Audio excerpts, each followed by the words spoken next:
Üdvözlöm a kedves nézőinket a már-már hagyományosnak mondható Computer World webinár sorozatban. Mai napon egy nagyon érdekes témáról fogunk beszélni, hogyan lehet modernizálni az adatközpontunkat, ez miért éri meg. Köszöntöm is kedves vendégemet, Németh Lászlót, IT architekt, a T-Systems Technology Pre-Sales divíziójából, platform szolgáltatások csapatából. Üdvözöllek, szervusz! Köszönöm a meghívást, és köszönöm szépen, és üdvözlöm a nézőiket is a mai napon.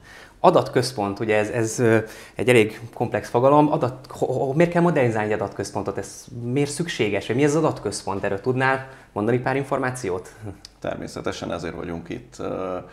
Adatközpont ugye nyilván, ahol az adatainkat tároljuk, az a központ. Ugye a hőskorban jó pár évvel ezelőtt IT-sként az emberek gyakorlatilag a szerver szoba mellett ültek. Az volt egy ilyen kis helyi on-premise, nevezzük így, adatközpont. Aztán jött egy idő, amikor azt gondoltuk, hogy ezt így most már így kinőnénk, picit komolyabbra fordulva, és esetleg megtaláltunk egy hosting szolgáltatót, ahol be tudtuk költöztetni a szervereinket. És nyilván itt a változás görbén átment a csapat, hogy először a tagadás, úristen, nincs itt mellettünk, mi lesz, hogy fog ez kinézni. De aztán beláttuk, hogy illetve milyen jó az, hogy nem kell ilyenekkel foglalkoznunk, mint hogy nem megy a hűtés, nincs áram, nincs stb. Még azt gondolom, még itt is tudtuk, hogy merre vannak az adataink az adatközpontban, és aztán pár évvel ezelőtt gyakorlatilag bejött a cloud téma, és akkor elindultak ilyen cloud projektek, hogy költöztessük fel az erőforrásainkat a cloudba. Nyilván ennek vannak pro és kontra érvei, hogy néz ki, miért jó, kinek jó, és akkor már azt tudtuk mondani, hogy az adataink szintén egy adatközpontban vannak, de már nem biztos, hogy rá tudtunk mutatni arra, hogy melyik adatközpontban pontosan fizikailag. Ugye tudjuk, hogy cloud szolgáltatók gyakorlatilag így megvan az, hogy melyik adatközpontban vannak, de hogy pontosan melyikben azt így nehéz azért megmondani. Annyit még látni kell, hogy amikor eljutottunk ide, akkor már egy ilyen hibrid megközelítést alkalmaztunk. Régen azt mondták, hogy ezek az adatközpontok, ugye mindenki elindul a hibrid úton, először egy kicsi workload van a cloudban, aztán a vége az lesz, hogy minden a publikus cloud szolgáltatóknál lesz. Ez pár éve ez így megdőlt, ez a tévhit, mert azt mondták, hogy ez a hibrid dolog, hogy itt is van, ott is van, ez gyakorlatilag nem egy ilyen köztes ugró lépcső lesz, hanem ez egy ilyen állandósult állapot lesz. Mert vannak olyan adataink, amiket valamilyen megfontolásból nem tudunk publikus szolgáltatóknál elhelyezni, távolság miatt, törvényi megfelelőség miatt, performancia miatt, bármi miatt. Tehát, hogy ez a hibrid állapot, az így mondjuk azt, hogy állandósult. De ugyanakkor megyünk tovább, és az látszódik, hogy már nem csak egy nagy cloud szolgáltató van, hanem több is egymással versenyezve, és már ott vagyunk, hogy már nem csak egy cloud szolgáltatást használunk, hanem akár több nagy cég cloud szolgáltatását használjuk, és akkor már tényleg nem tudjuk, hogy az adatközpont, amit ilyen szóval illettünk, hogy az most így mi az adatközpont. És azt mondtuk, hogy ez az adatközponti megközelítést, ami most van, ezt egy ilyen Next Generation Hybrid Data Center típusú fogalommal, vagy mondjuk minősítéssel illetnénk. És ezért van szükség arra, hogy a régi adatközpontok gyakorlatilag egy olyan evolúción mentek át, hogy az adatközpont kifejezés már inkább nem egy helyet jelöl, hanem mondjuk egy fogalmat. Tehát egy rendszert mondjuk, vagy egy szolgáltatásra. Így van. Ez egy kicsit így bonyolultnak tűnik, tehát hogyha mondjuk én cégként szeretném modernizálni az adatközpontomat, ezt a hibrid módszert valahogy irányba terelni, mert jól értem, ez erről szól ez az egész trend, hogy akkor ezeket valahogy kezeljük, ezeket a többes adatközpontokat. Hogyan tudok én nekiállni mondjuk, tehát mik az első lépések? Szét vagyok kicsit esve a sok cloud szolgáltatásomtól, adataim nem tudom hol vannak, mit tegyek, mi az első lépés? Igen, egy pár évvel ezelőtt, amikor én is hallgattam a Gartnert, és azt mondták, hogy itt a multi-cloud elindul majd, én azt mondtam magamban, hogy hát ez kizárt dolog, ez nagyon bonyolult, hogy ez senkinek se kell. Látunk majd gyakorlatilag a következő prezentációban, hogy miért is hozza ezt az élet, hogy így kell tudni működni. A kollégám majd bemutatja ezt, de az látszódik, hogy nagyon sokféle technológia van ebben. Most innentől kezdve, hogy most akár egy Amazon, vagy egy Microsoft Azure, vagy egy on-premise rendszer, hogy mindenhez értsünk, azért azt látni kell, hogy ennek ugye emberi korlátai is tudnak lenni, hogy egy emberben megtaláljuk-e ezt, vagy tudunk-e a piacról embert felvenni, van-e lehetőségünk olyan embert felvenni, hogy mindenki értelmez. Ezért gyakorlatilag elindulunk egy olyan irányba, hogy ezeket a cloudokat valahogy nyilván menedzselni kell, a benne levő erőforrásokat. Most, hogy az egyiket így csináljuk, a másikat úgy csináljuk, a harmadikat az on-premise amúgy, az nyilván nem egy kifizetődő dolog. Úgyhogy erre készülnek most ilyen multi-cloud management megoldások, és a következő prezentációban Marek kollégám majd erről is fog beszélni, hogy mi a T-Systems és mi a DCS megközelítése ezzel kapcsolatban. Hogyha már eljutottunk erre a területre, vagy már egy hibrid szenárióban vagyunk, akkor hogy tudjuk ezeket úgy menedzselni, hogy egy ilyen holisztikus nézet alatt kvázi, mintha egyfélét látnánk.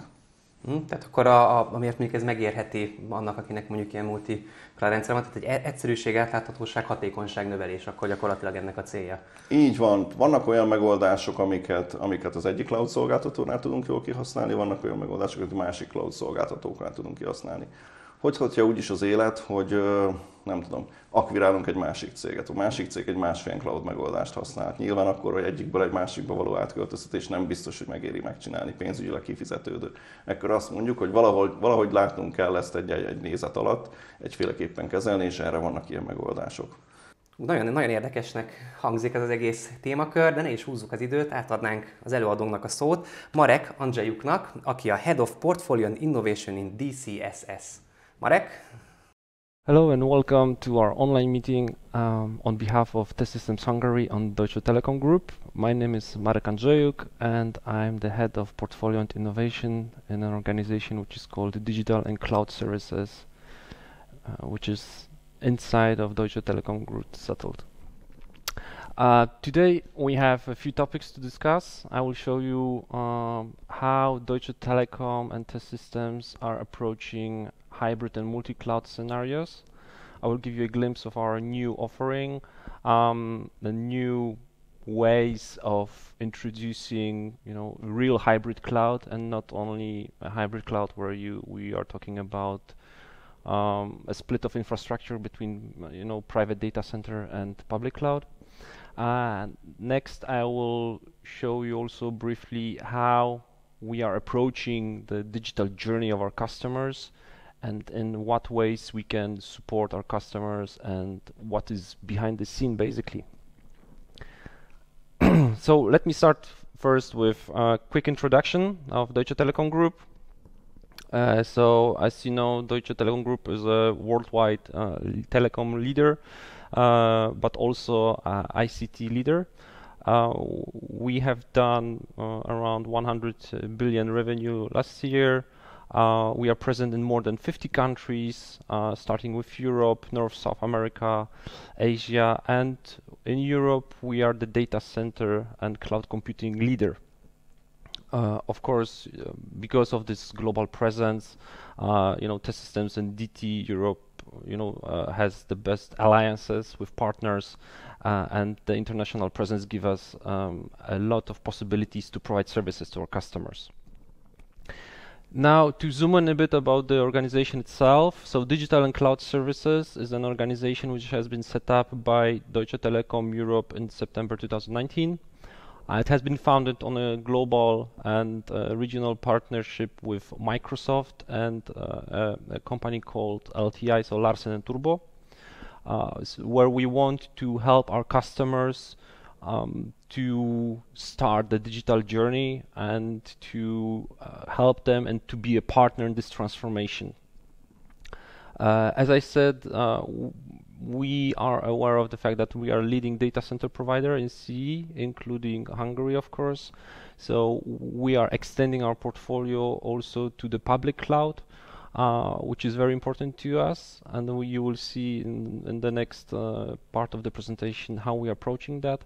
We are also differentiating ourselves with the hybrid service, which we are providing, which we are able to provide, which I will also speak in a second.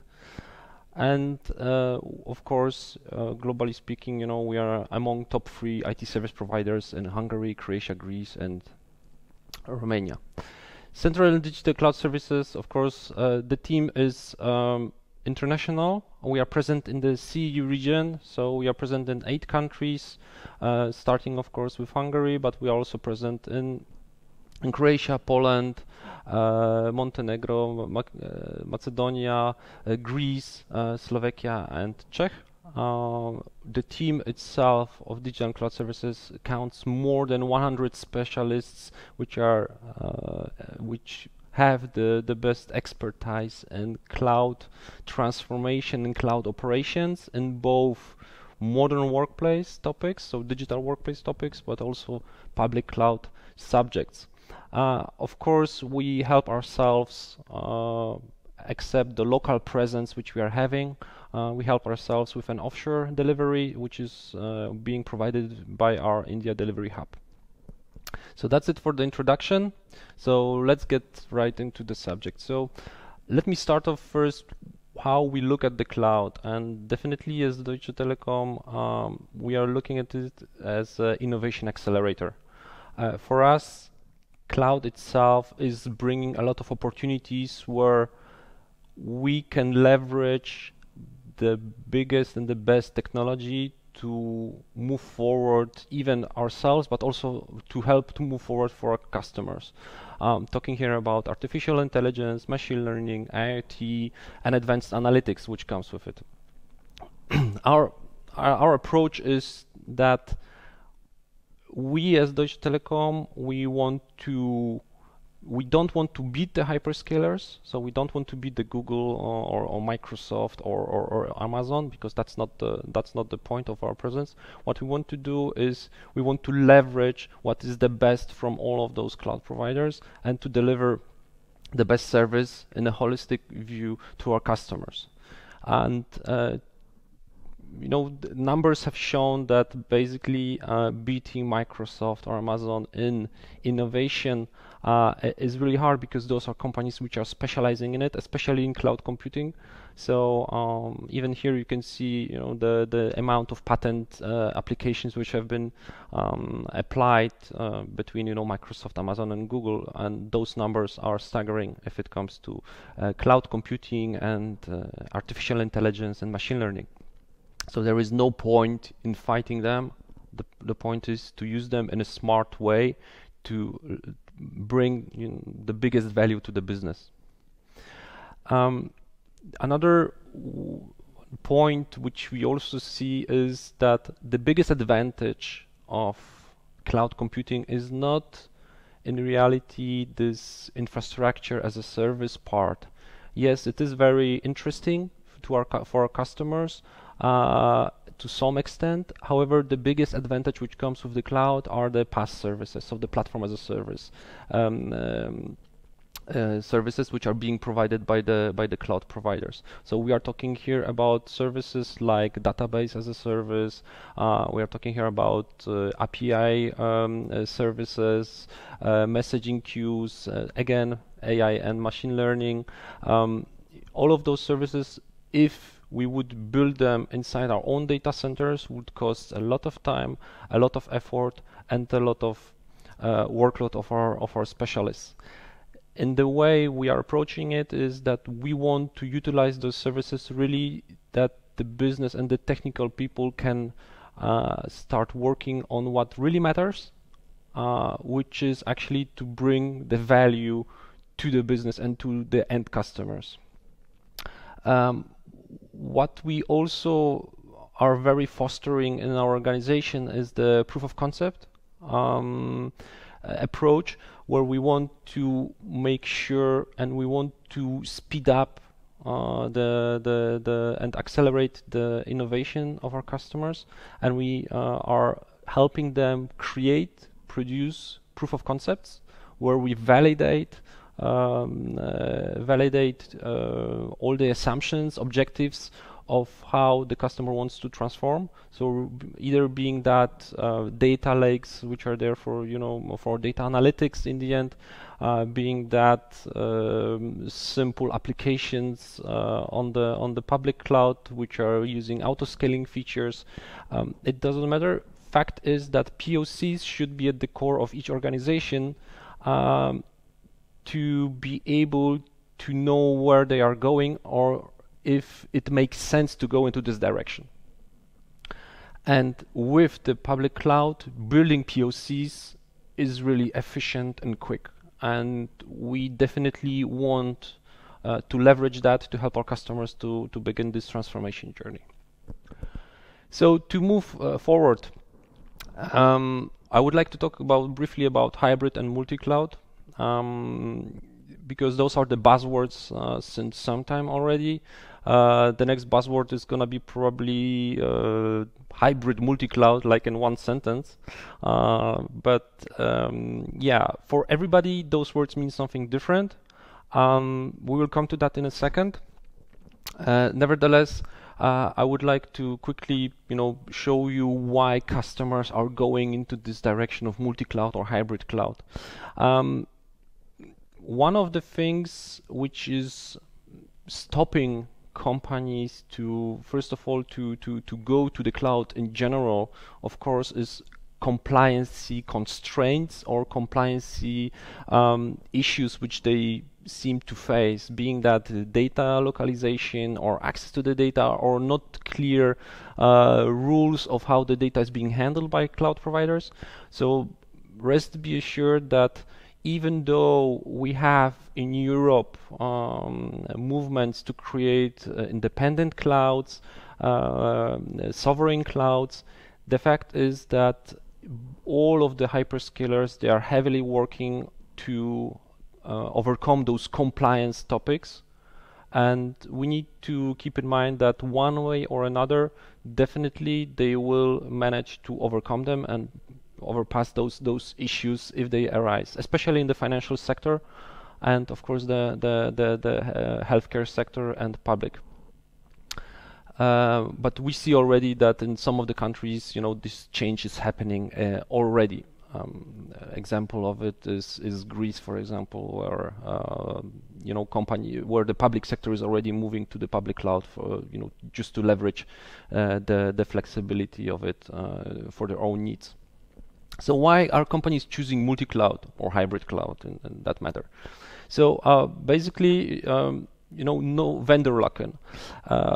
Very often customers, they come to us and they would like to use services of hyperscalers, but at the same time there is a kind of a reluctancy because, okay, if I choose Microsoft, if I choose Amazon, if I choose Azure, don't I get a vendor lock-in? Am I not stuck with them? And it's partially true, but everything depends on the fact how you adapt this cloud to your own needs. So again, yes, it is a valid reason, but it requires also a certain maturity level of the organization, of the technology in the organization. So definitely, this is something which is motivating our customers to have a look at the multi-cloud or hybrid cloud scenarios. It is a great place for disaster recovery and business continuity planning. I mean, definitely, this is something which can be utilized for such scenarios in a very easy way. And this is the first or one of the first motivators why customers are looking for hybrid cloud scenarios where they have, for example, an on-prem data center. They want to have a disaster recovery platform on one of the hyperscalers. Then the third most common scenario when the customers choose or think about multi-cloud and hybrid cloud scenarios is the best-in-breed model. Definitely this one is the most interesting one because it means that the customer itself is at the very advanced level of cloud adoption, or at least at the understanding how cloud is working, and he has a certain maturity level of if it comes to the internal IT. It means that the customers, they want to utilize the best services from the appropriate provider, being that, for example, an AI service from Microsoft, but storage services from Amazon, and to combine them to create one solution. So that's what it means by best-in-breed model.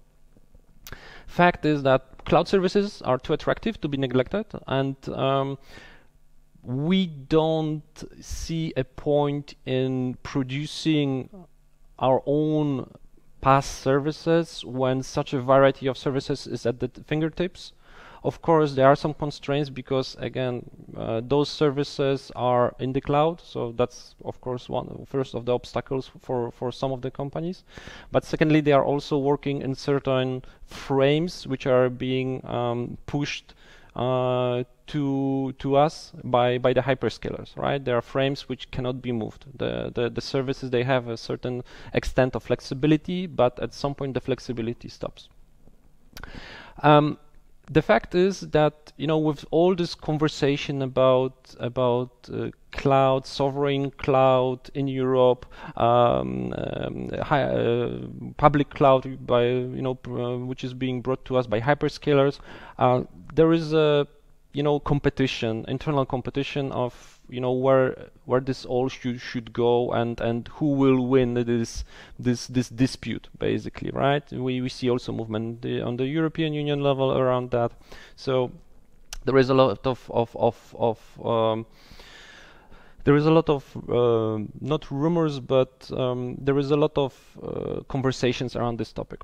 The fact is that in the end, one of the silent winners of all of this conversation and this discussions will be cloud aggregators. Cloud aggregators which will give a possibility of deliver a consistent experience in all of the terms and governance, security, compliancy across all the platforms.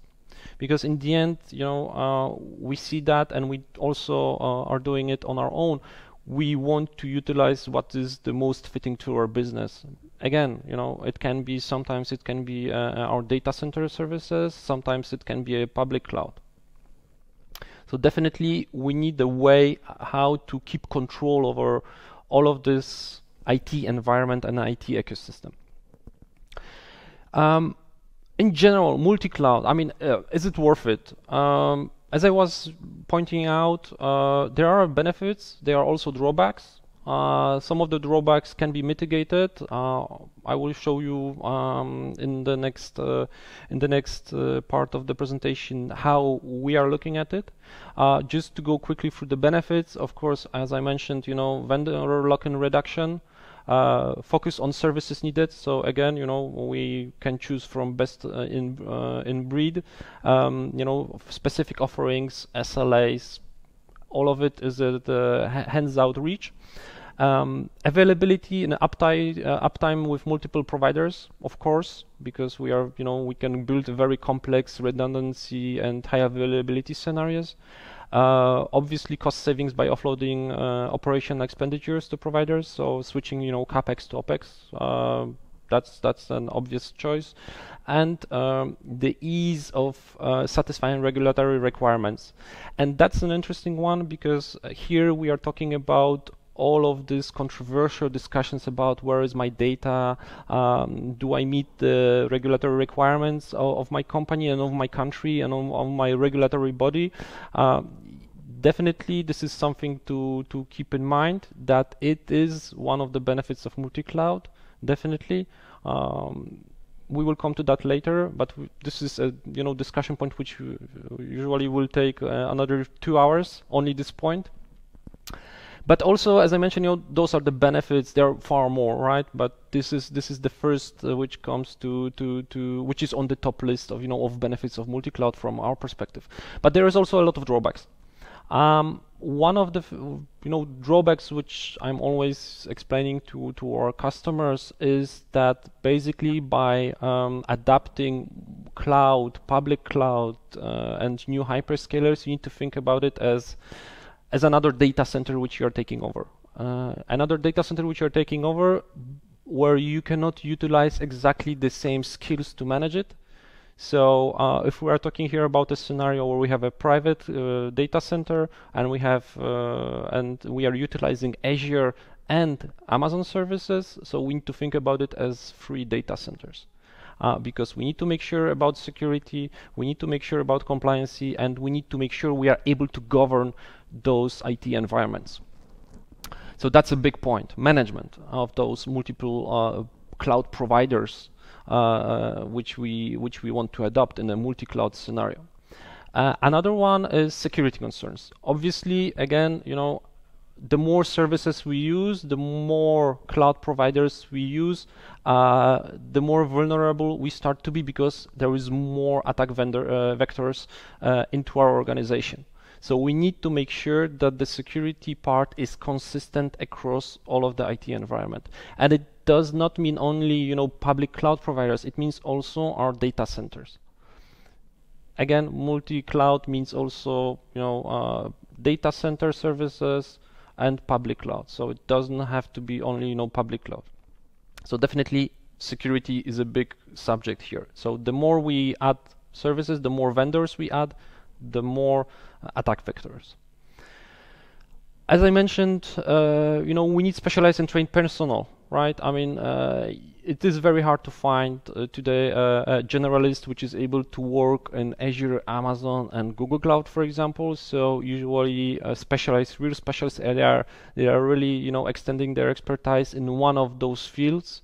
Of course, you will find unicorns on the market, but and you might be able to attract them.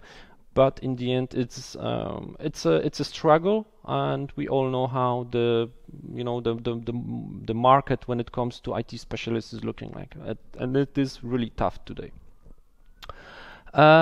Potential network issues and bandwidth consumption, that's a big concern. Keep in mind that public cloud providers, they are one of their biggest revenues coming from network costs. Basically, of course, to push something to the cloud, you don't pay anything, but most or all of them, basically, all of the hyperscalers, basically, once we are talking about egress traffic, so outgoing traffic from the cloud, so if we are serving something to our customers, then we have to pay additionally. So that's another concern, because, of course, the more cloud providers we bring in, the more egress, so outgoing traffic, there is gonna appear, and of course cost might rise. So this needs to be kept in check and controlled. And last one, multi-cloud, if wrongly adapted, is creating shadow IT. Shadow IT was pretty famous, 10, 15 years ago, where business started to create their own IT in parallel to the internal IT department. Multi-cloud scenarios without proper control is also giving this possibility. So again, the governance, security, compliance needs to be pretty sharp here, just to avoid this situation, but at the same time to open up to the business and give them all the tools they need to provide to be able to serve their customers in the end. Just to bring everybody on the same level of maturity or where you are when it comes to hybrid multi-cloud. So there are some decisions and options. It's just to give you some ideas how we look at things. So we define 5 stages of hybrid multi-cloud maturity, starting with the easiest one, which is arbitrary. So when you look at this at the picture, you don't have to think about cloud 1 and cloud 2 as hyperscalers. It can be your data center, but the thing is that at the first stage of the maturity, we are pushed, or we are starting to use cloud or clouds. Again, Amazon, Google, or Microsoft, but actually nobody knows why. So it's more driven by the providers. So if Microsoft comes to me and gives me some credits, I'm gonna go to Microsoft. If Amazon comes a year after, we go to Amazon, etc., etc. So there is no real structure in how we are adapting multi-cloud. Then we have a segmented. The second level, which is segmented. So we already defined in the organization where we want to put what workload, starting with something easy like production environments is gonna be put on Microsoft Azure. Non-prod is gonna be put either in on-prem or it's gonna be put on AWS. That's already some kind of structure and where we segment. But we need to be very careful here, because there is a tendency to fall back to the arbitrary level of maturity. So it needs to be already tightened up and be in control. Third maturity level is the choice, which is common for enterprise level organizations. So basically we are preparing the clouds for our business and for our IT departments to be consumed, and they can decide which service they want to utilize, because we know that if they utilize those services, they are secure, they are compliant, and we are able to govern them. The fourth one, so parallel. So this is already, we are entering a discussion about HA, so high availability, and creating cross-platform solutions. So this is also helping to create some best-in-breed models. So basically, you are able to deploy, and you have the right maturity level, the technical maturity level, to deploy the applications in both clouds at the same time, and to keep control of it and switch. Switch in case something happens to one of the cloud providers, to switch to the other one.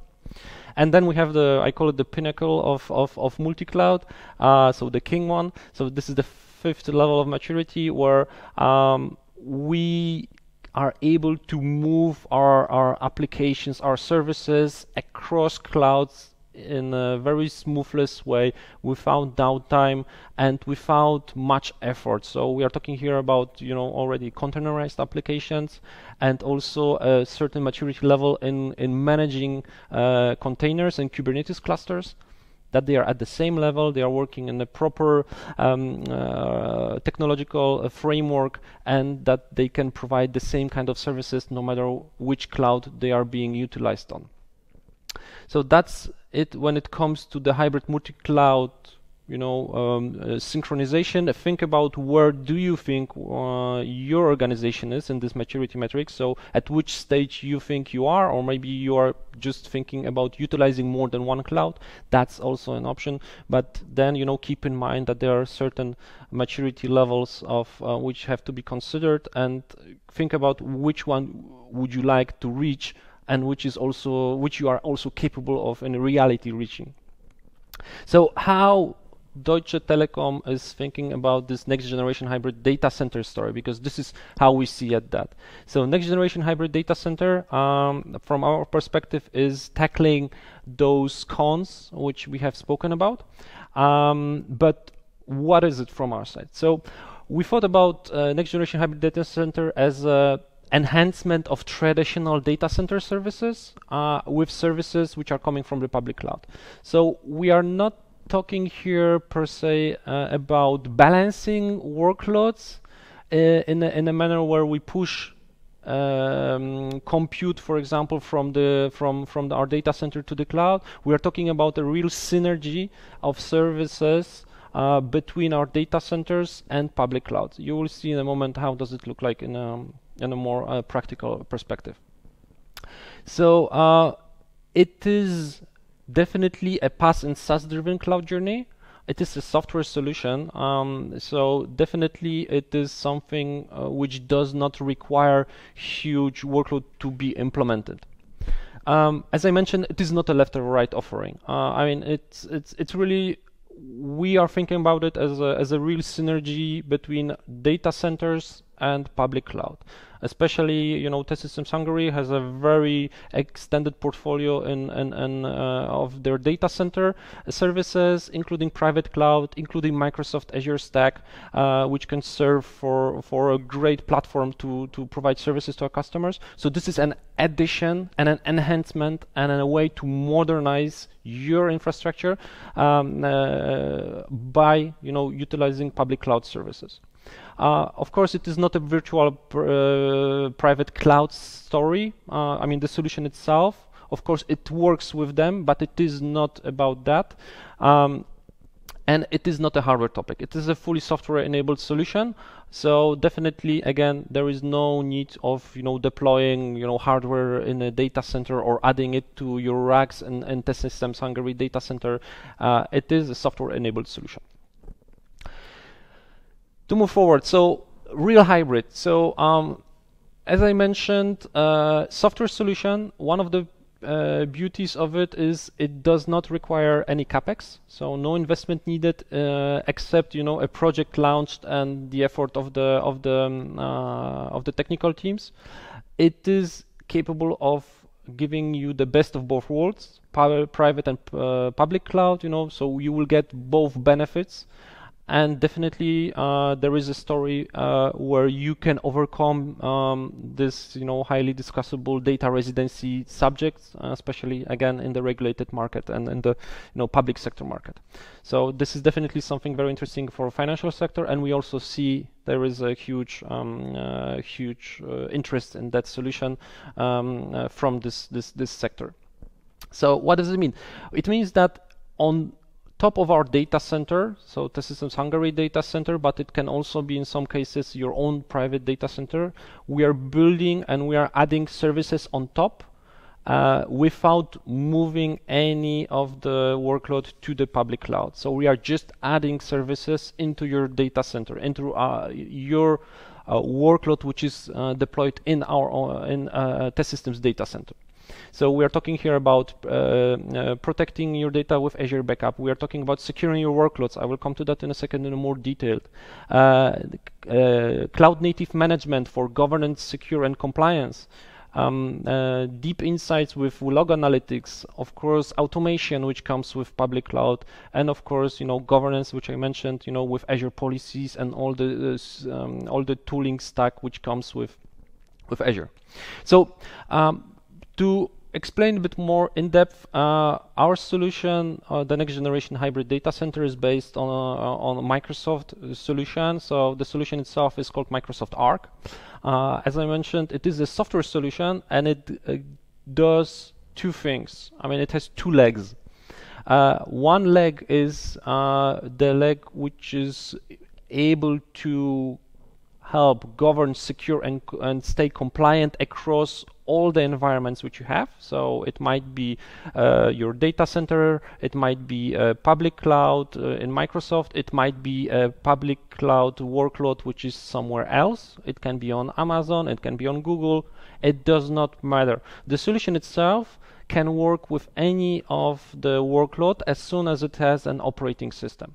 So again, the fact that it is a software solution, it gives you the possibility to deploy it on anything what has an operating system. It does not matter where it is.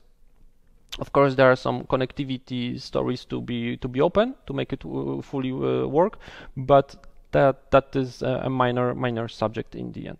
So it gives you this one control plane of your whole IT ecosystem from one place where you can control it, you can manage it, you can secure it, and you can make sure it stays compliant with all the regulatory requirements. In practice, how does it look like? Just to tell you the quick explanation. So if you have a virtual machine in your own data center or in T-Systems data center, by installing and enrolling this machine with Azure Arc, this machine will show up as a resource in the Azure portal, and from where you will be able to consume services, again, without moving the actual machine from your data center to the public cloud. It means that you're utilizing all the PaaS and SaaS services which are available for you in Azure without moving the machine from the data center itself. So this is how we are overcoming this data residency stories.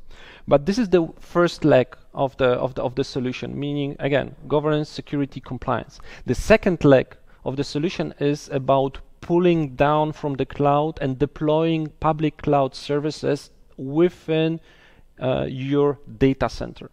It means that we are able to deploy PaaS services inside our data center, so they can be consumed by the business, by the IT department, as they would be consumed, in the public cloud. To give you again an example, if you want to deploy a database, a managed database, an SQL managed database, you can do that, and you can deploy it inside our own data center from the Azure portal at will. So it is really a few clicks from the portal itself, once of course the enrollment is being done properly.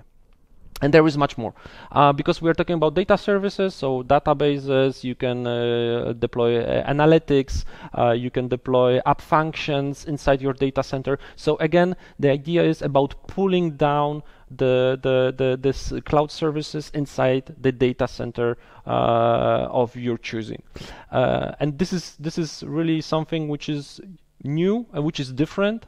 Because usually in all the cloud journeys, the story is that we are pushing workload to the cloud and we are consuming it in the cloud. Here, we change the narrative. What we want to achieve is we are pulling down services from the cloud and we are running them from within our data centers. And again, I highly encourage you to have a look at that with our experts, especially that we are providing highly secure private cloud in test systems. So you can utilize this fact, but you can already start utilizing also cloud services on top of this stack, and you can benefit from the flexibility and of the innovative services which are being made public by Microsoft. How does it compare with other solutions if it comes to hybrid cloud implementation? So we had a pretty in-depth exercise with other cloud providers, with other hyperscalers if it comes to the solutions which they are providing. Of course, we looked at all of them, so including Google with Google Anthos, AWS with Outpost, and with Kubernetes Anywhere. So the solutions itself, they are of course at the very high level of technical complexity and they are serving their purpose. But one thing which is worth mentioning and what we noticed is that basically those solutions which are provided both by Google or Amazon, they are more development accelerators. And but they are not helping to keep this, the security, governance, and compliance subject, nor they are helping to, in a real fashion, to pull down and to start running cloud services from within your data center. So we came to the conclusion that Azure Arc is fitting in the golden middle, where you can create a smooth and a synergic platform to manage your IT environment. It doesn't matter where it is, but at the same time help your developers to accelerate their time to market and their delivery of products and code if needed. What are the next steps? Because we have still a few things to go, so I will stop here if it comes to the next generation hybrid cloud. We have 3 next steps for you. So the first one is a consulting session, which we can make one with you, where we discuss and we show you how what can be done with the context which you have and which you are working with.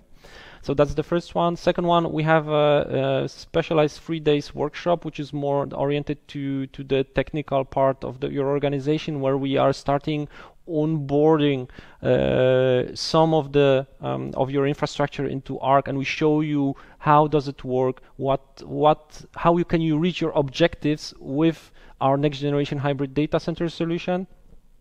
Definitely, this one is worth checking out. As the initial, as I mentioned, there is no capex cost involved. So the workshop itself, you can say it's a proof of concept production. So we show you really how does it work on your infrastructure and what is needed to be onboarded in this hybrid cloud scenario. Of course, you can roll back very easily afterwards, or you can still continue with us this journey of a hybrid next generation hybrid data center story. Again, within if you are a customer of T-Systems Hungary, data center, definitely worth trying it out. If you have your own data center, also there are no obstacles to try this solution out, and we can help you with onboarding and help you out to structure your methodology, how to approach this solution. The third one, of course, is an extended deep dive demo, where we show you on a sandbox environment how does it work and how does it look in real life. Definitely also worth checking out, because this one shows you real business benefits.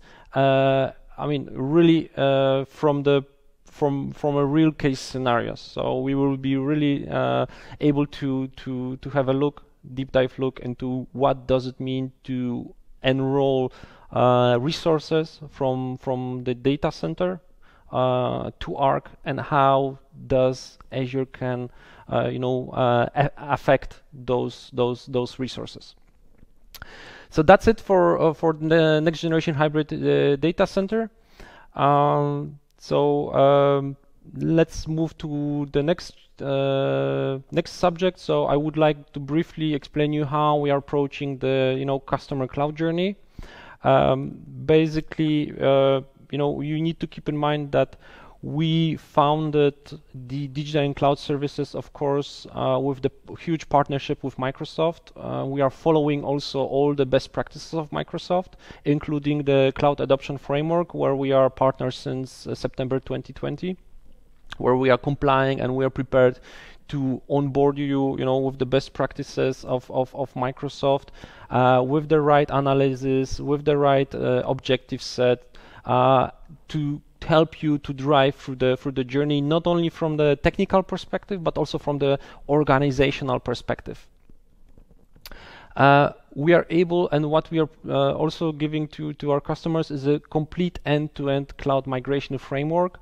Of course, each framework starts with this cloud readiness assessment, which we are capable of doing, where we are having our own tools, which we use to scan the infrastructure. We are able to define the strategy which is tailored to your needs in the end. Just to zoom in to this cloud readiness assessment, so basically it consists of 3 stages. So we define the strategy with you, we plan the next steps, and we are making sure that you are ready for the changes once the assessment is being performed, that you know where you need to go or what needs to be done to reach a certain level of cloud readiness, and also to start this journey to the cloud itself. How we are doing that, and I also will use some examples of some customers, which is not so obvious, especially in the CE region. So definitely, just to give you some idea about the time frame and what are the steps which we are taking. I showed you the whole end-to-end framework, but I wanted to present to you how does it look like in a real-life case. So we have an optional BVA session first, and the first days of cooperation, where we are defining where we are performing a business value assessment. So basically, we are trying to get from you what are your business needs in the end, which you want to reach, which are the upper goals and upper objectives which we have to reach. And then we have 2 ways of approaching the assessment itself. Either what you want to move to the cloud. I mean, specifically saying that, okay, I would like to move only a small part of my infrastructure. I would like to have a look if I can move this application to the cloud. So definitely we have an answer to all the to both of those scenarios, being that an infrastructure assessment, where we're really doing an infra approach in assessing the whole scenario, or we are having a laser focused application readiness assessment, where we are only focusing on the part which you tell us to focus on. Both scenarios make sense. The pro of, and why I'm in favor of infrastructure readiness assessment is that usually it brings much more subjects to the table than it first looks, because infrastructure readiness assessment is not about how I move my whole infrastructure to the cloud. No, it's about conscious decision if it makes sense to move to the cloud, if there are opportunities where I can benefit from the cloud, even with not moving anything from my data center, but maybe start utilizing some services from the cloud providers. So definitely, it's worth having a look at the at more holistic view on this assessment. and to go into this path. Obviously, of course, as I mentioned, we were fostering the POC culture. So definitely, once we define and we perform the assessment and we see, okay, it makes sense to go into this direction or the other direction, we are producing POCs where we are making sure that you're comfortable with the results, and that we are also making sure that the assumptions which we have taken in the first part of the assessments regarding the business values, that the business value is appearing. And of course, once the POC is validated, then of course we are talking about migration of the workload or transformation per se. You have the time frames. So this is more or less the time frames which we are looking at. Usually the assessments, depending on the complexity, it is up to 4 to 6 weeks. Of course, if it is more complex, it can be longer. If it's less complex, it can be, of course, less. Really depends on your organization and how your IT scope is looking like. From a real life example, so just to show you how already it is working with some of the customers. That's an example of a real customer. So we started with an infrastructure stream, so infrastructure assessment, which has been performed during 4 weeks with our tooling, which is called Rapid Adopt. We performed, an analysis of the outcomes. We did a presentation to the customer, and in this presentation we mentioned few opportunities which are worth pursuing. And therefore we started additional streams like the application stream, but already we started also a proof of concept stream where we started to deploy a landing zone. So we started to build this foundation of cloud adoption, right?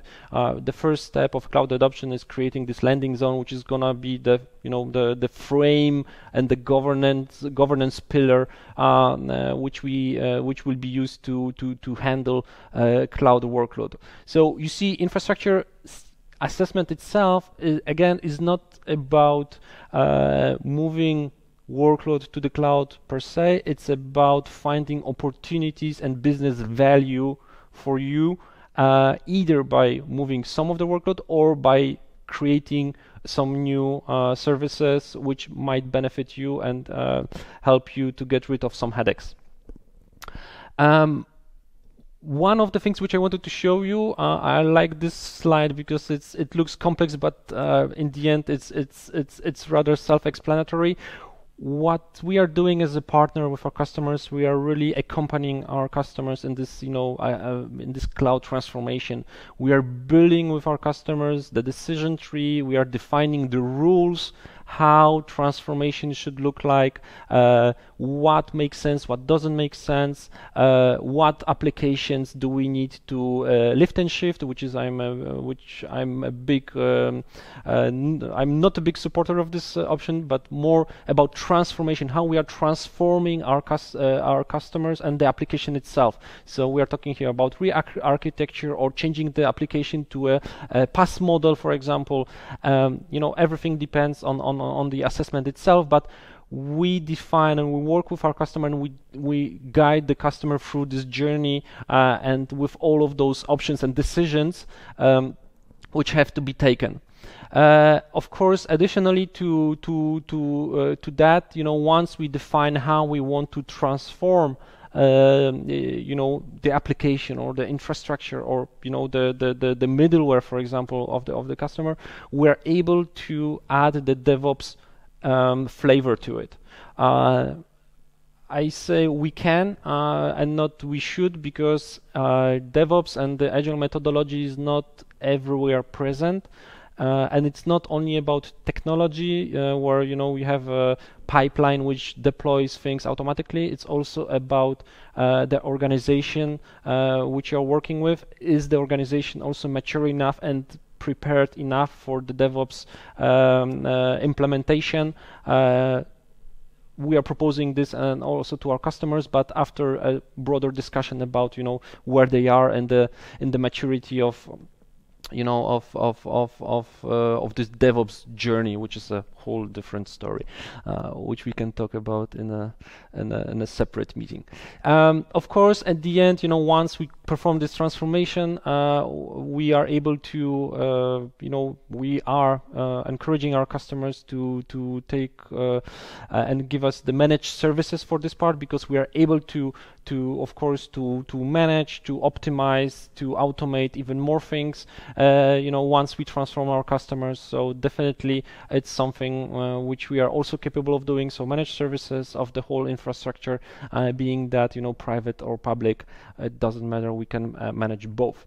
To give you an example of application assessment outcomes, so application assessment, as you have seen before, in this roadmap, usually it gives you we give you various scenarios which you can follow, definitely with a various options, with the pros and cons and the business case. So this is a real case scenario which you see on the screen. So after an application assessment, we delivered 3 options.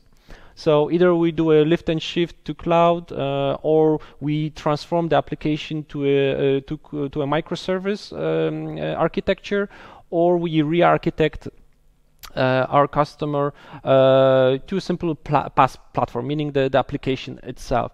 And we show exactly what are the values, what are the highlights, and also what are the difficulties which are happening with those scenarios.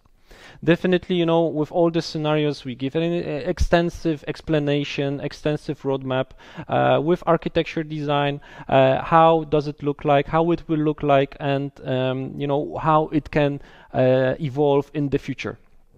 So then, during a meeting, we of course give our own recommendation, but in the end, it is a conversation which we are having with you about what is the most fitting to your organization scenario to transform the application itself. Full assessment for data center. So this is an example of one of our daughter companies, OTE, where we have performed for an end customer full assessment of a data center, and you can see that it is more infrastructure approach. So we have seen just a second ago an application approach. This is an infrastructure approach where we show up to the middleware level how and what makes sense to transform and to move to the cloud, in what way. So, we have a scoring system. Of course, we are, giving recommendations. We are giving recommendations if it comes to sizing, to performance, and also regarding the capacity of storage, network, etc., etc. We are able to define and to combine dependencies between all the applications which are being utilized, if the customer wishes so. So, we are looking at it again from an infrastructure perspective, but we are going really deep into the level of, packets, network packets, which are being transferred between servers, to create a dependency mapping. And based on the outcome of this, and using this dependency mapping to produce a migration plan which has the least impact for the business. Imagine, we cannot move an application without the database, right? So we see all of those dependencies and we create so-called migration stacks, which makes sense to move all together, again, to limit all the downtime for our customers. And for some of the customers, after such an assessment, it is also, surprising, because they are discovering some shadow IT in the end, because we are scanning the network if the customer is willing to do a full infrastructure assessment. So definitely also that's a very interesting option for new IT managers and CIOs and CTOs, because it gives them a full visibility on what do we have in our IT infrastructure, if our CMDB is up to date, if our information and inventory is up to date. We are able to gather all of those information, which they can be utilized to to be part and the foundation of a digital strategy planning of the CTOs or CIOs. What is being delivered after such an assessment? So like rough deliverables. So assessment report itself. So it has around 200 pages. It is pretty detailed information about all what we have found and also the future state of the how your infrastructure would look like in the cloud. Of course, we deliver also a management report and recommendations. So it's more in a presentation format where we show you the highlights and the biggest advantages and the business values, which transformation and in what way the transformation might happen. And of course the full assessment report, which is like everything which we have gathered during the time, which you can afterwards print and put it on, or give it to the compliance department or security department, or to the right stakeholders. To give you an example of again a real case customer, Trengwalder, which is outsourcing HR company. Basically, we have performed infrastructure assessment where we have checked how the various data centers, legacy data center in different regions, I think they are present, as far as I remember, in 19 countries, how they are operating, what can we do with them, and so on. So in the end, what is very common in the C region, we noticed, and we also reported that back to the customer, that the infrastructure which he's managing is really optimal, and right now, as it is today, it does not make sense to move to the cloud, or even partially, because there is no business case which will justify this means. Maybe in the future, yes, but at this stage it did not occur. However, what came out is a data project, because we noticed that the data handling in the organization was subject to improvement. So we started to work on a data hub for the customer. Basically, it was based on Azure Synapse Analytics, where we help the customer, first of all, to build up this data lake in Azure. But that's, I call it the easy part. But we also help the customer to transform internal processes to push data into this data lake for the later, analysis and utilization. And this part was the heavy part, because we are talking here about hundreds of PowerShell scripts, of jobs, of mainframe jobs, etc., which had to be rewritten. And we took it also on ourselves to perform that, and we have done that for the customer. And I think this was this part was the heavy lifting of the whole, of the whole subject. So again, infrastructure assessment does not mean we move to the cloud. We show you black on white. Does it make sense for me to move to the cloud? And if not, what other opportunities do I have to, benefit to my business? Definitely, we should not be scared about that. To check and to verify and to do an infrastructure assessment. But again, as I mentioned, application assessment is also an option if we want to be like laser focused and you are decided on what you want to transform in, from within your IT ecosystem. Last part, really quick, just to explain you about some of the toolings which we are using. So we have 3 types of tooling. RapidAdopt. So RapidAdopt is a cloud assessment tool which is covering this infrastructure assessment, which I was talking about. It works in a SaaS model, but it can also work on an on-prem model, which means that if you have constraints, regulatory constraints that data can leak outside of your data center, RapidAdopt can also be deployed in a full dedicated model. So within your data center, it's a virtual machine, which will perform all the analysis afterwards. So definitely worth looking at if you have such constraints. Pacify, that's an application assessment tool. So basically it performs a code level analytics. Being that if you have Java or .NET applications, it is very easy to analyze, supported by machine learning, the code itself of the application, and define what is the best transformation option for this particular application. Cloud Ensure, it is our cloud management tooling which we are utilizing. Of course, this one is optional, because if we are going into the next generation hybrid data center model, we are utilizing different tooling for that.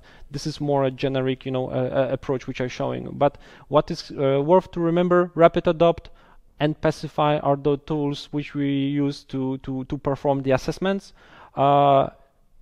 Rapid adopt, just to go a bit deeper, two parts, so scanner and analyzer. So this is what I was saying, that in SaaS model, the analyzer is outside of your data center, so there is some information going. The information, before we send it, it is fully auditable by your security department and compliance department. There is no, we don't hide what we are gathering. And of course, we have a list of information which we are gathering, so we can check that up front. There is no customer data itself being pushed out. It is mostly only metadata about application versions, about hardware, about network interfaces, operating system services, etc., but no real customer data. So we are not touching this data layer of any applications. We are creating this dependency mapping, and of course, based on that, we are creating the report and we build the business case. Right. Again, one last sentence maybe about rapid adopt. On average, it takes up to 4 hours per application stack, just to get the DNA of the application with rapid adopt, defining already the dependencies, and to start working, on a mapping. This one is an illustrative output. So what I was mentioning is this dependency mapping. So definitely, you see here the spider web, we call it. So it is worth mentioning that it discovers a lot, and also for a lot of our customers, it is eye-opening what they have and what applications or databases are used by what applications. So definitely a very good addition to the knowledge of your IT ecosystem. Of course, we are providing also end of support advisory. This is a sample of it. And of course, also the cloud readiness and migration strategy per application, per stack which you have in your data center. Quick zoom in to Pacify. So as I mentioned, Pacify is a code scanning tool. So the whole application assessment. So again, if we are laser focused on one application, we will use Pacify tooling. But Pacify, the tool can only do so much because it is, it is a code scanning application. However, with the assessment itself, we are also performing a few workshops with your application owner, also to understand, the business around the application itself, and what are the issues, if any, and what are the, definitive goals. So definitely it is a two-way approach. One is, like tool-driven, but the other one is like, chalk talks and workshops which we have to perform with you, and also insights into the documentation of the custom application.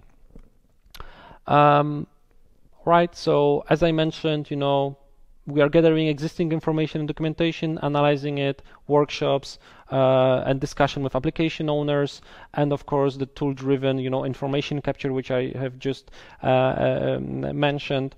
And we are delivering, the best practices and tools and frameworks, and we are giving you the how you can transform the application itself. Some illustrative outputs.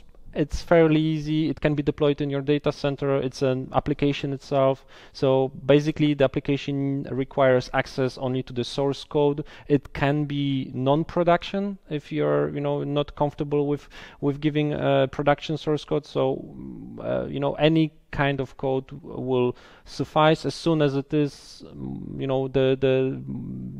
has the biggest similarities to production. So non-production or pre-prod is the main target here. Some outputs. So Pacify will, give you the outcome and an assessment report where you will see all the dependencies, configurations, processes. It will, create a summary of what needs to be changed in the source code of the application to make it work properly in a cloud native environment, including security recommendations, including risks, and including the value of the issues being found, because as I mentioned, it is also checking, dependencies on the libraries, for example. So if there are libraries which are outdated, it will highlight this to you. So basically, we will be able to advise either your developers. So it is a great input to the development team to give them, look, gentlemen, this is something which you need to work on because we have some old components of the application still running, so we need to refresh it. Or of course we can take it over and we can also perform such a refresh of the application itself. So that's it from my part. I hope you enjoyed it. Just to summarize it, we briefly talked about digital and cloud services. We spoke about our hybrid and multi-cloud approach from our perspective. Our next generation hybrid data center, which I highly encourage you to have a talk with your key account manager or simply to contact the systems to have a broader discussion. It is not scary. It is definitely something which you should try out. The trying out is accept the workload of your technical people, which might be involved in such a POC. There is no additional cost, so definitely something which you should discover. And of course, we went through the cloud journey and how we are performing this with our customers and how we are helping our customers to get digitalized. Thank you very much, and I hope you enjoyed it. Thank you. Nagyon szépen köszönjük Mareknek ezt az előadást. Roppant részletes volt, bár szerintem erről a témáról még hosszú-hosszú órákon keresztül lehetne beszélgetni. Hogy értékeled? Igen, azt gondolom, hogy ez egy olyan topik, amit, hogyha így picit mélyebben belemegyünk, akkor igen, pontosan. Tehát napokig lehet erről beszélni, különféle irányt tud venni gyakorlatilag a beszélgetés, attól függ, hogy milyen környezetekről beszélünk. És azt gondolom, hogy kaptunk egy olyan képet most, ami megmondja azt, hogy ha egy ilyen cloud megoldásban kell gondolkodnunk, akkor hogy induljunk neki, hogy lehet ezt profin csinálni. Láttunk mi is már sok olyan cloud projektet, amit picit félre sikerült, nem voltak a sikerkritériumok az elején elmondva, ezáltal nem volt olyan, aminek a végén örülhettünk volna, hogy hova jutottunk el. De azt látom, hogy ezt egy ilyen profi módon, egy ilyen cloud journey-vel szépen végigcsináljuk, egy cloud adoption framework-öt használva, akkor azt gondolom, hogy el tudunk jutni egy ilyen jó kis hibrid szenárióhoz, és azután pedig egy ilyen hibrid cloud management típusú dolgot szépen a tetejére tudunk tenni, hogy visszaegyszerűsödjön a dolog gyakorlatilag az eredeti képre. Igen, ez tényleg most egy egyszerűnek tűnik, mert az elején abszolút, kérdéseim voltak, hogy ez egy ilyen bonyolult gordiuszi csomó ez az egész, de tényleg egy huszárvágással ezt el lehet vágni. Viszont beérkezett egy nézői kérdés. Marek itt is van a vonalban. Hi, Marek, can you hear me? Yeah, it's okay. Okay, hello. We have a question, especially for you. The question is, I need to administrate, automate and monitor external servers, mostly Linux and Windows. Can I and how? So can you answer this question? Well, I mean, that's an awesome question which exactly fits into our subject. So, generally speaking, if you have an infrastructure which you need to govern basically and secure and automate, you can do that with our solution, with the next generation hybrid data center. What I mentioned and what you have seen during the presentation, this is this first leg of this hybrid story. And this is how actually you can utilize the tooling from Azure to manage your resources. And to put it in a very practical way, basically what has to be done is a piece of software has to be deployed on the virtual machine or the operating system. It doesn't have to be a virtual machine, it can be bare metal, it can be whatever. This piece of software will connect the resource on which you install it to the Azure portal. And from there, you can start to use the tooling of Azure to manage your local resources. So this implies a few things. This implies, for example, that the tooling, if you have any local tooling today, for example, you're using for monitoring Nagios, Zabbix, or any other monitoring tools, you can, in a very easy way, start consuming and utilize tooling from Azure to either replace or simply add value to the monitoring which you're already doing with this solution. So basically, you can cover that with our solution, which is based on Arc. That's pretty simple, and I encourage you